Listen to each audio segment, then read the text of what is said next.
You ask Tiger to solve. This deals with linear equations with one unknown. The final result is x equals 48. Let's solve it step by step. Group all constants on the right side of the equation. Add 8 to both sides. Simplify the arithmetic.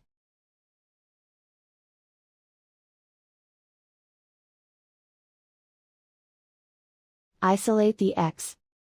Multiply both sides by inverse fraction 2 over 1.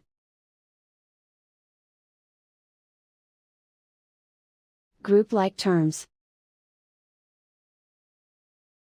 Multiply the coefficients.